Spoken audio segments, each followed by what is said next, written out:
কামারপুকুর থেকে 15 কিলোমিটার দূরে চালু হয়ে গেছে নতুন এক তারাপীঠ মন্দির।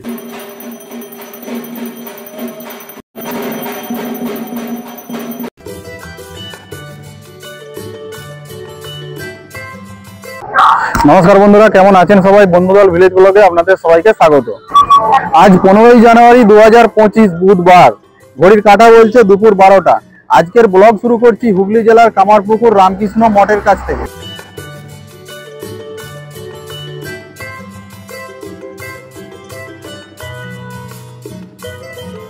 এখন থেকে আপনারা যারা কামারপুকুর জয়রামবাটি বেড়াতে আসবেন বলে ভাবছেন, হাতে অন্তত একটা দুটো দিন বেশি সময় নিয়ে আসার চেষ্টা করবেন, কারণ এই কামারপুকুর থেকে 15 কিলোমিটার দূরে চালু হয়ে গেছে নতুন এক তারাপীঠ মন্দির।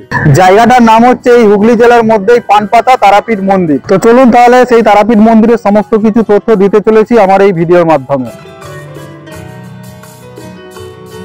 রামকৃষ্ণ মঠের কাছ থেকে এখন চলে এসেছি কামারপুকুর চটি। চলুন সবার আগে বলি এই মন্দিরে আসবেন কিভাবে।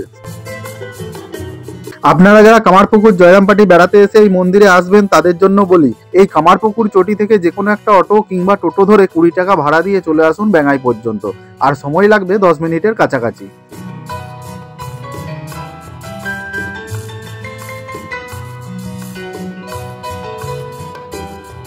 চলে আসলাম বেঙ্গাই। এরপর বেঙ্গাই থেকে এই যে দেখছেন সারি সারি টোটো দাঁড়িয়ে রয়েছে, যে কোনো একটা টোটো ধরে 20 টাকা ভাড়া দিয়ে চলে আসুন একদম পানপাতা তারাপীঠ মন্দির, আর সময় লাগবে 15 মিনিটের কাছাকাছি। যারা কলকাতা থেকে সরাসরি সড়ক পথে আসতে চান এই মন্দিরে, ধর্মতলা বাস স্ট্যান্ড থেকে যে কোনো আরামবাগগামী বাস ধরে নেমে পড়ুন আরামবাগ বাস স্ট্যান্ডে। তারপর সেখান থেকে যে কোনো বেঙ্গাইগামী বাস ধরে নেমে পড়ুন বেঙ্গাই বাস স্টপেজে। আর বাস থেকে নেমেই দেখতে পাবেন সারি সারি টোটো দাঁড়িয়ে রয়েছে, যে কোনো একটা টোটো ধরে 20 টাকা ভাড়া দিয়ে চলে আসুন পানপাতা তারাপীঠ মন্দির। বাসেতে সময় লাগবে 3 থেকে 3.5 ঘন্টা।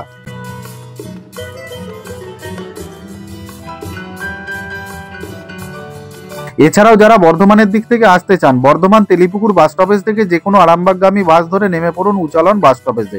তারপর সেখান থেকে যে কোনো অটো কিংবা টোটো ধরে চলে আসুন পানপাতা তারাপীঠ মন্দির। বেঙ্গাই থেকে এখন চলে এসেছি একলক্ষী গ্রামের ওপর দিয়ে বয়ে যাওয়া দ্বারকেশ্বর নদীর ব্রিজের ওপর। এই দ্বারকেশ্বর নদীর পাশেই অবস্থিত পানপাতা তারাপীঠ মন্দির। তবে এই মন্দিরে আসলে এই জায়গাটাও ঘুরে দেখে নিতে পারেন।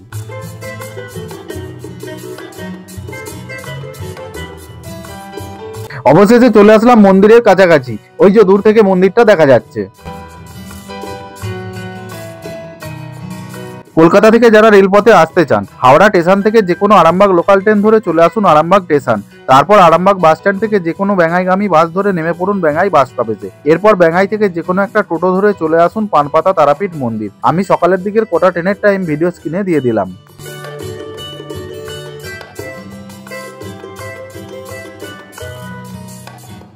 চলুন তারামায়ের মন্দির যাবার আগে একটু আদি মন্দির থেকে ঘুরে আসি। আর এই আদি মন্দিরটা হচ্ছে তারামায়ের মন্দিরের একদম সামনেই। এই যে দেখছেন দুপাশে চাষের জমি, তার মধ্যিখানে সরু মাটির রাস্তা। ওই যে দূরে মাটির বাড়িগুলি দেখা যাচ্ছে, ওইখানেই হচ্ছে আদি মন্দির।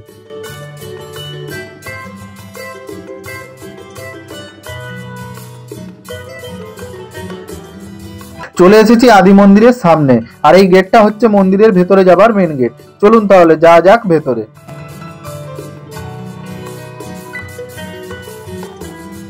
মন্দিরে এখন চলছে দুপুরের ভোগ আরতি।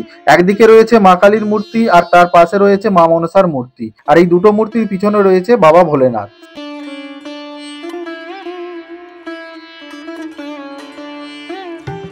গর্ভগৃহের সামনে এই জায়গাটায় ধূম মোমবাতি জ্বালা হয়, আর তার পাশেই রাখা রয়েছে পিতলের থালার উপরে তারা মায়ের চরণ।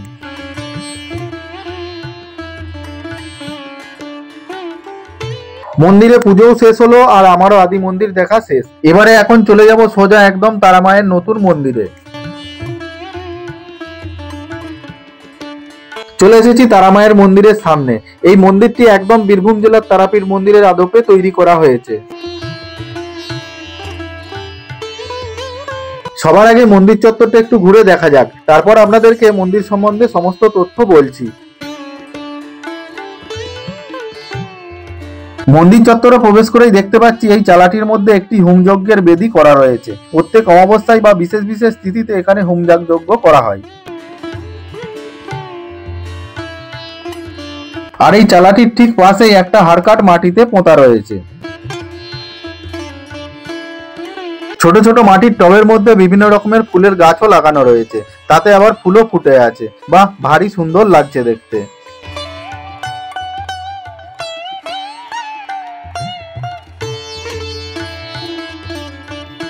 আর এই ফুলের বাগানের পাশেই রয়েছে বেশ ছোট্ট মতন সুন্দর একটি মা মনসার মন্দির। আর এই মন্দির চত্বরের মধ্যেই আছে বেশ কয়েকটি ডালার দোকান। ডালা ছাড়াও আছে বিভিন্ন রকমের দেবদেবীর মূর্তি ও পূজার সামগ্রী।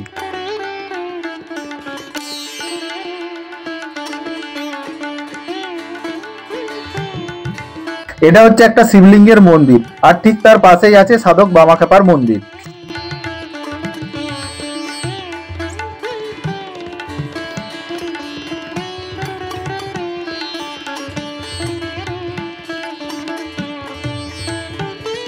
তারা মায়ের মূল মন্দির। এই মন্দিরে মাকে দর্শন করতে হলে বেশ কয়েকটি সিঁড়ি ভেঙে গর্ভগৃহে যেতে হবে।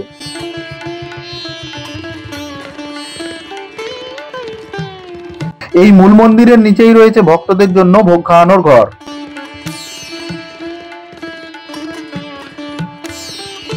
এই চালাটির মধ্যে দেখতে পাচ্ছেন রান্না হচ্ছে। প্রতিদিন ভক্তদের জন্য এইখানেই রান্না করা হয় এবং সেটা সম্পূর্ণ কাঠের জালেই রান্না হয়। এই সিঁড়ি ভেঙে মন্দিরের উপরে উঠে মন্দিরের চারিপাশের সবুজ প্রকৃতিকেও দর্শন করতে পারবেন।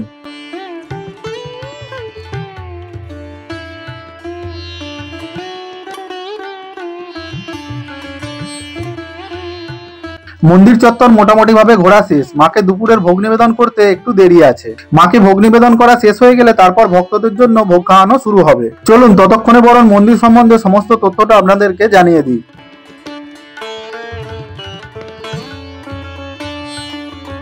মন্দিরটি পূর্ণ অভিষেক হয় 22শে ফেব্রুয়ারি 2024 বৃহস্পতিবার।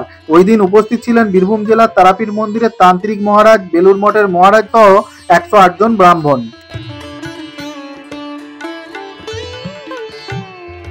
ভক্তদের জন্য মন্দির খোলা হয় সকাল 8টা থেকে দুপুর 12:30 পর্যন্ত। দুপুর 12:30টার পর মায়ের ভোগ আরতি হয় এবং মাকে ভোগ নিবেদন করা হয় দুপুর 1টা পর্যন্ত। তারপর মন্দিরের দরজা বন্ধ করে দেওয়া হয়। 2:10 মিনিটে আবার দরজা খোলা হয়। তখন সমস্ত ভক্তরা আবার পুজো দিতে পারবেন একদম বিকেল 5টা পর্যন্ত। বিকেল 5টার পর মাকে সাজানো হয় সন্ধ্যা আরতির জন্য। আরতি শুরু হয় 5:30টায়, চলে 6টা পর্যন্ত। তারপর মন্দির খোলা থাকে রাত 9টা পর্যন্ত। এছাড়াও ভোর 5:30টায় ব্রহ্মশিলা স্নান করানো হয়। তখনও সমস্ত ভক্তরা পুজো দিতে পারবেন। প্রতিদিন দুপুরে ভক্তদেরকে ভোগ খাওয়ানো হয়। ভোগের কুপন মূল্য 51 টাকা। 5 বছরের ঊর্ধ্বে কুপন মূল্য লাগবে।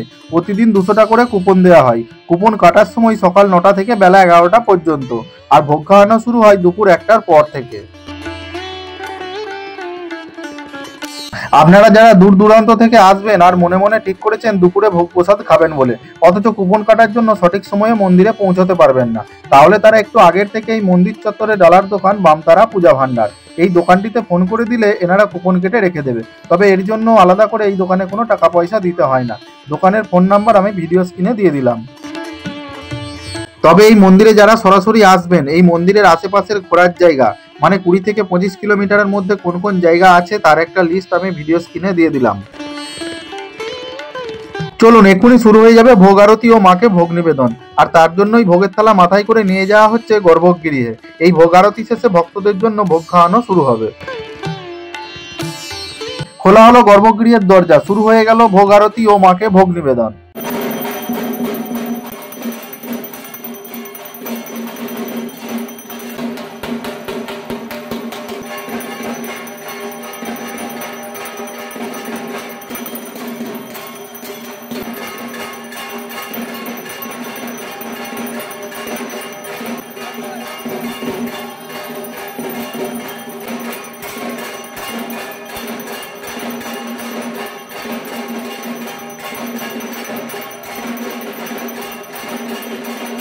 ভোগ আরতি শেষ, এখন ভোগের থালা নিয়ে যাওয়া হচ্ছে ভোগের ঘরে।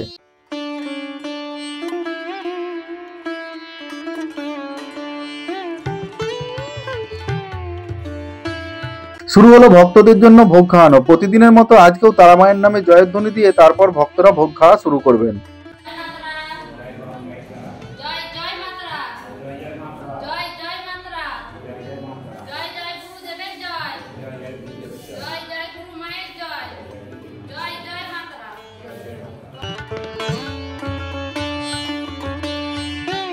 আজ বহু সংক্রান্তির পরের দিন, তার মানে লক্ষ্মী পুজোর দিন, তাই ভক্তের সংখ্যা খুবই কম। না হলে অন্যান্য দিনে ভক্তের সংখ্যা অনেকটাই বেশি থাকে।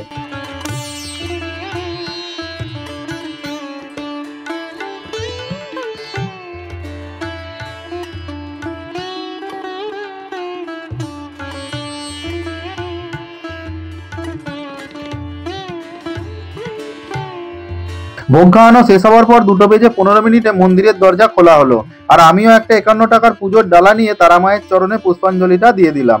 সৃষ্টি স্মৃতি বিনাশানা শক্তিভূতে সনাতনে গুণাশ্রয়ে গুণময়ে নারায়ণে নমস্তুতে নমঃ। গুরু ব্রহ্মা গুরু বিষ্ণু গুরুদেব মহেশ্বর গুরু সাক্ষাৎ পরম ব্রহ্ম তস্मै শ্রী গুরবে নমঃ।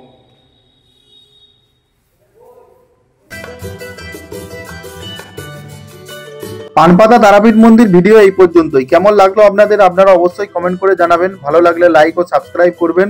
সবাই খুব ভালো থাকুন, সুস্থ থাকুন। দেখা হচ্ছে আপনাদের সাথে পরের ভিডিওতে। ততক্ষণের জন্য টাটা।